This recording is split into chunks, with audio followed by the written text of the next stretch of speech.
کہ ہم امریکہ کی جنگ میں شرکت نہیں کریں گے. ہم صرف پیس ٹاکس میں، ہم امن میں شرکت کریں گے، ہم جنگ میں شرکت نہیں کریں گے.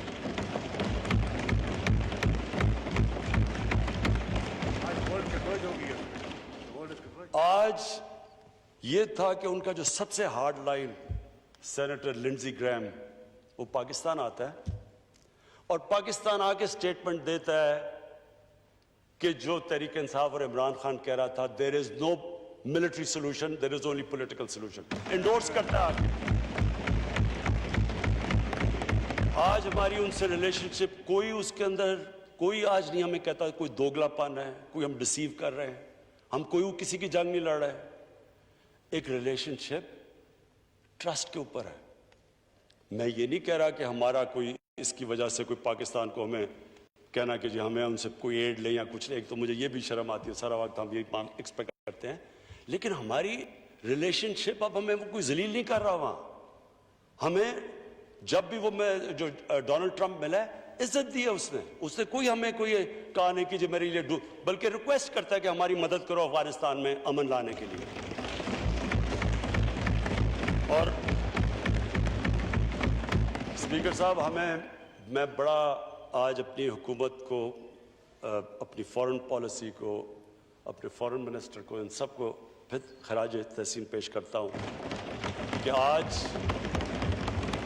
سب اکنالج کرتے ہیں کہ پاکستان کا بہت بڑا ہاتھ ہے جو افغانستان میں پیس ٹاکس کی طرف جا رہا ہے، اور دعا کرتے ہیں اللہ سے کہ افغانستان میں امن ہو تاکہ ہم پاکستان کا اور افغانستان کا بہت فائدہ ہے امن میں، کیونکہ ہمارے ساتھ سارا سینٹرل ایشیا کھل جاتا ہے ٹریڈ کے لیے، اور فیوچر تو ٹریڈ کی ہے. میں جی دو اور جو ہماری فورن پالیسی میں، ایک ہمارے سعودی عربیہ سے بڑے زبردست تعلقات ہیں، ہمیشہ رہے ہیں، انہوں نے مدد بھی کی.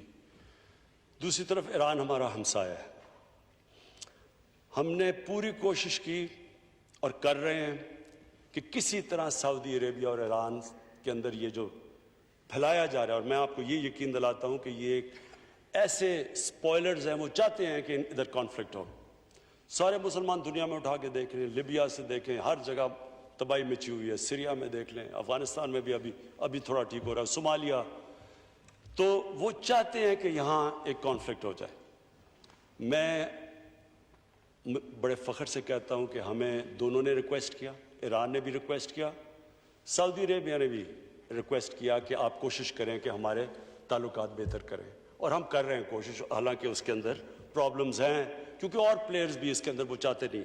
لیکن بات یہ ہے کہ پاکستان آج وہ ملک نہیں ہے جو ہمیں اکیوز کیا جاتا تھا کہ کبھی کسی میں جنگ میں شرکت کر رہے ہیں، کبھی کوئی جنگ کبھی کسی مسئلے کا حل نہیں ہوتا. ہم وہ ملک انشاءاللہ بنیں گے جو لوگوں کو اکٹھا کریں گے، ملکوں کو، اور انشاءاللہ مسلمانوں کو اکٹھا کرنے کی کوشش کریں گے. میرا آخری فورن پالیسی پہ پوائنٹ انڈیا. دیکھیں جی، میں نے یہاں جب پہلے تو ہم نے کوشش کی ہندوستان سے، آپ سب کو پتہ ہے، کیونکہ میں نے بات بھی کی نریندر مودی سے کہ کشمیر کا ہمارا ایشو ہے تو یہ ہم بات چیت سے حل کر لیں، اور ٹریڈ میں اگر ہمارا کشمیر کا ایشو حل ہو جائے تو بہت بڑی ایڈوانٹیجز ہیں، دونوں ملکوں کو بڑی ایڈوانٹیجز ہیں. غربت اگر کم کرنی ہے تو ٹریڈ آپس میں کر دو. ساری دنیا میں یہ ثابت ہوا ہے کہ جتنی ٹریڈ بڑھتی ہے اتنی اسٹینڈرڈ آف لیونگ اوپر چلی جاتی ہے. ہمیں شروع میں سمجھ بھی نہ آئے کہ یہ ریلیکٹنس بڑی وہاں تھی اور ایک تکبر بھی تھا وہاں. اس کے بعد ان کے الیکشنز آ گئے تو ہم نے سوچا چلیں الیکشنز کے لیے بڑی پلوامہ ہو گیا، آپ کو یاد ہے، پھر الیکشنز ہو گئے تو ہم نے سوچا کہ الیکشنز سے پہلے اس نے بڑا ٹف سٹانس لیا ہوا ہے، کیونکہ یہ اپنا ہندو نیشنلسٹ، یہ جو اس کا ایجنڈا ہے ان کو خوش کرنے کے لیے، ان کو جوڑنے کے لیے ساتھ کر رہا ہے. تو ہم تب انتظار کیا ہم نے، لیکن جیسے ہی ان کا الیکشن ہوا تو وہ اور ہی طرف ان کی ایروگنس چلی گئی. اور پھر جب 5 اگست کو انہوں نے کشمیر میں یہ جو اللیگلی کشمیر کو انیکس کر کے اور آرٹیکل 370 ختم کیا، تو مجھے یاد ہے یہیں میں نے ایک تقریر کی اور مجھے اپوزیشن نے تنقید کی کہ جی آپ کیا تاریخ کی باتیں کر رہے ہیں، آپ نے تو تاریخ کا سبق بتا دیا. اسپیکر صاحب اب وہ پیچھے چلے جائیں اس دن تو میں نے وہ کیا کہا تھا. میں نے یہ کہا تھا کہ ہمارا مقابلہ یہ کوئی انٹرسٹ کے اگینسٹ نہیں ہے، یہ انڈیا اپنے انٹرسٹ نہیں پروٹیکٹ کر رہا، ہمارا ایک آئیڈیالوجی کے خلاف مقابلہ ہے، یہ ایک ہندوتا، ایک ہندو سپریمسسٹ، ایک فیشسٹ، ایک نازی انسپائرڈ آئیڈیالوجی کا مقابلہ ہے۔ وہ پاکستان کو سمجھتے نہیں ہیں کہ یہ کوئی ملک جس سے کوئی ان کے تعلقات اچھے ہونے چاہیے، وہ ہمیں ایک اس سٹیٹ ادھر دبا کے رکھ جاتے ہیں جو اس وقت ہندوستان میں مسلمان دبایا ہوا انہوں نے۔ تو اسپیکر صاحب میں نے تو یہ تب بھی یہ کہا کہ اس کے بڑے سیریس ریپرکشنز ہیں، کیونکہ یہ جس طرف آپ جا رہے ہیں، اور آپ نے دیکھا ہوگا کہ اب انہوں نے کئی جگہ پہ پاکستان کے کشمیر کو، اپنے آزاد کشمیر کو اندر شامل کیا ہوا ہے، کیونکہ ان کی سوچ کچھ اور ہے۔ اور اس کے بعد میں یونائٹڈ نیشنز گیا، ادھر میں خود لیڈرز کو ملا، سارے ہیڈز، ٹرمپ انکلوڈڈ، جس نے کہا میں کشمیر میں میڈیٹ کروں گا، سب کو میں نے سمجھایا کہ ہندوستان میں ایک بہت بڑا ایک عذاب آ گیا ہے، صرف مسلمانوں پہ نہیں، یہ ہندوؤں کے اوپر بھی بہت بڑا عذاب ہے۔ یہ جو آدمی آ گیا ہے یہ ایک فنیٹک ہے، جس نے گجرات میں جو کیا تھا، ایک چیف منسٹر نے اجازت دی 3 دن کے لیے، مسلمانوں کو جس طرح قتل کیا، عورتوں کو ریپ کیا، 1 لاکھ لوگ ریفیوجی ہوئے، تبھی سمجھ آ جانی چاہیے تھی یہ نارمل آدمی نہیں ہے۔ اور میں نے پوری کوشش کی، میں گیا جو امریکہ کا جو سب سے بڑا جو اخبار ہے نیو یارک ٹائمز، جو کہ اوپینین میکنگ اخبار ہے، اس کے سارے ایڈیٹوریل بورڈ کو میں نے سمجھایا چیک کریں کہ یہ RSS کی کیا کنیکشنز تھی نازیز کے ساتھ، ہٹلر کے ساتھ، یہ کیسے ایڈمائر کرتے تھے۔ انہوں نے خود تحقیقات کی۔ آج آپ دیکھیں، یہ 5 اگست سے آج تک لے لیں، کبھی انٹرنیشنل میڈیا اور امریکن میڈیا میں کبھی بھی ہندوستان کو وہ کرٹیسزم نہیں ہوئی، وہ جو انہوں نے کشمیر کے لیے نہیں بولے جو آج وہ بول رہے ہیں، کبھی بھی ہندوستان کو انٹرنیشنل میڈیا میں وہ کانڈیمنیشن نہیں ہے جو آج مل رہی ہے۔ کبھی پاکستان کو آج بنگلہ دیش کے بننے کے بعد یہ پہلی دفعہ ہے کہ پاکستان کو باہر بہتر میڈیا ملتا ہے بنسبت ہندوستان کے۔ 1965 کے بعد یونائٹڈ نیشنز کی سیکیورٹی کاؤنسل میں 2 دفعہ یہ ایشو اٹھایا گیا، اس سے پہلے کبھی ایک ڈیڈ ایشو تھا، اور یہ ہماری بہت بڑی کامیابی تھی اسپیکر صاحب کہ خود وہاں میڈیا سے انٹریکٹ کیا۔ جب میں نیو یارک تھا، یونائٹڈ نیشنز کی سیکیورٹی کاؤنسل میں نے یہ اٹھایا، یہ کشمیر کا سمجھایا لوگوں کو RSS کا، اور اس سے آج آپ دیکھیں کہ سارے جتنے بھی جو اسٹیبلشڈ ویسٹرن اخبار ہیں، سب کے اندر ان کو جو اب جو یہ RSS کو کہا جاتا ہے کہ جو کیسے انہوں نے تباہی مچا رہی ہے، سیکولرزم کی ختم وغیرہ وغیرہ، تو یہ ایک ہمارا بہت بڑا کریڈٹ تھا۔ لیکن مجھے صرف افسوس سے یہ کہنا پڑتا ہے کہ جب وہ UN سے ہم وہ پورا امریکہ کا ٹور سے واپس آئے، اور ہمارا کام تھا کہ اب اس کو اور آگے لے کے جاتے، تو یہاں ایک ڈرامہ شروع ہو گیا کہ جناب وہ گورنمنٹ جا رہی ہے، کنٹینر آ گیا، سب آ گئے، وہ سارا 1 مہینے کے لیے جو پیک جانا چاہیے تھا کشمیر ایشو کا، انفارچونیٹلی وہ نیچے چلا گیا۔ لیکن میں آپ کو یہ کہنا چاہتا ہوں کہ یہ کشمیر ایشو آج دنیا کے اندر ادھر پہنچ گیا ہے، خاص طور پہ نریندر مودی نے پھر وہ حرکتیں کی، وہ جو اس نے 2 لیجسلیشن پاس کی خاص طور پہ مسلمانوں کو کرنے کے لیے، اور پھر جب ٹرمپ آیا تو ٹرمپ کے دوران جو پروگرام ہوا، جو انہوں نے مسلمانوں کا قتل عام کیا، تو یہ دنیا میں اب ایشو بن چکا ہے۔ اب ہمارا کام ہے، ہم اس پورا پلان کر رہے ہیں کہ اس ایشو کو ہم آگے لے کے جائیں۔ کشمیر ایشو ایک ایسا ہے جی کہ میری جو اپنی سمجھ ہے، ہو سکتا ہے میں غلط ہوں، میرے خیال میں یہ پوائنٹ آف نو ریٹرن پہ پہنچ گیا۔ ہندوستان جو 8 لاکھ فوج وہاں رکھ کے ان کو دبانے کی کوشش کر رہا ہے، یہ انسسٹینیبل ہے، اور اس نے کیا کہ کشمیریوں کو بالکل ایلینیٹ کر دیا ہے۔ اب کوئی بھی لیڈرشپ جو پرو انڈیا ہوگی وہ کشمیر میں چل ہی نہیں سکتی، بندوق کے زور پہ وہ کتنا چلے جائیں گے، 80 لاکھ لوگوں کو اس طرح دبا کے، یہ انسسٹینیبل ہے۔ اور میرے خیال میں کہ یہ انشاءاللہ یہ کووڈ کے بعد یہ جب یہ ختم ہوتی ہے تو یہ اب رک نہیں سکتی موومنٹ۔ میں آخر میں جی میں آخر اپنی کنکلوڈ کرتا ہوں تقریر. اسپیکر صاحب, کوئی بھی قوم ایک ویژن کے بغیر نہیں چلتی. وہ سیئنگ ہے کہ نیشنز وداؤٹ اے ویژن ڈائی. اس ملک کی ایک ویژن ہے. یہ کسی ویژن کے لیے ملک بنا تھا. یہ آپ فاؤنڈنگ فادرز کی سب کی سٹیٹمنٹس پڑھ لیں تو وہ ساروں نے ایک اسلامی فلاحی ریاست, اور جب اسلامی فلاحی ریاست کی بات کرتے ہیں تو وہ ہمیشہ 1500 سال کی تاریخ میں مسلمان مدینہ کی ریاست کی طرف دیکھتا ہے. میری اور میری پارٹی کی وہ ہے ویژن کہ ہم نے پاکستان کو مدینہ کی ریاست کے اصولوں پہ کھڑا کرنا ہے. اب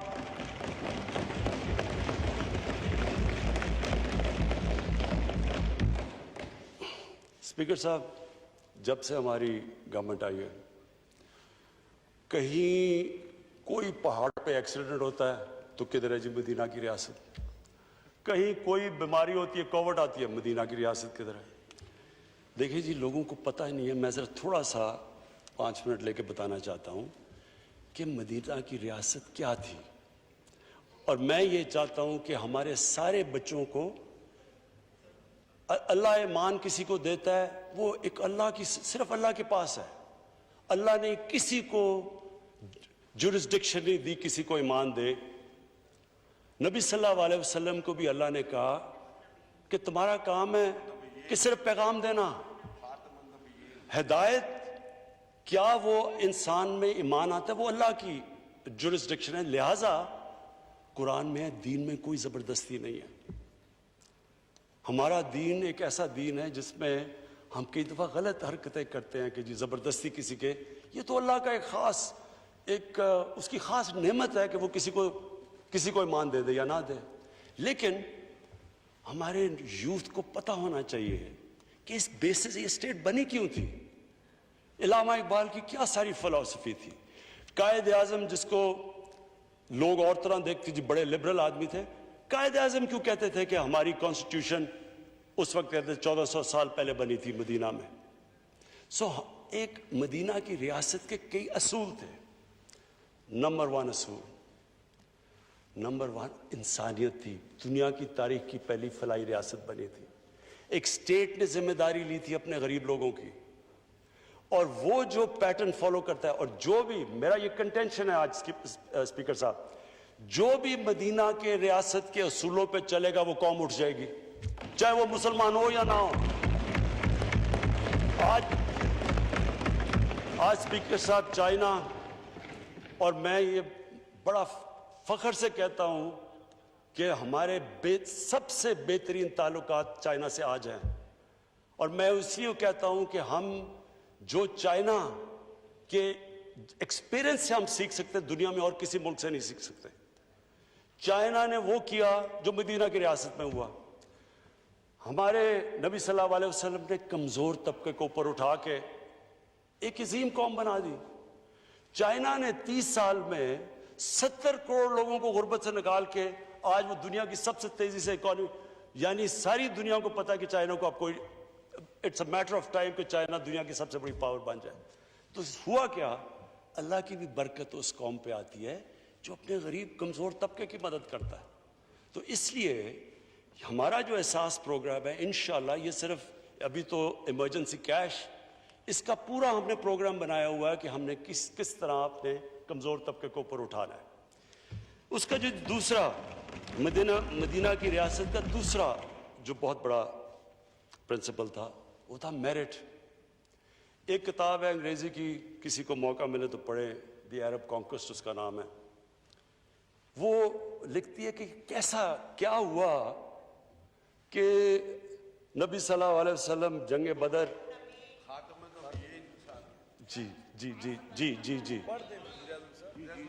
جی پلیز اسپیکر صاحب, میڈم پلیز, اسپیکر صاحب پلیز میری ذرا یہ بات سن لیں, یہ میں ختم کر رہا ہوں اپنی تقریر. وہ کیا سرکار مدینہ نے, جو 620, یہ تاریخی ہٹ ہے, یہ کوئی گریک میتھولوجی نہیں ہے, تاریخ کا حصہ ہے.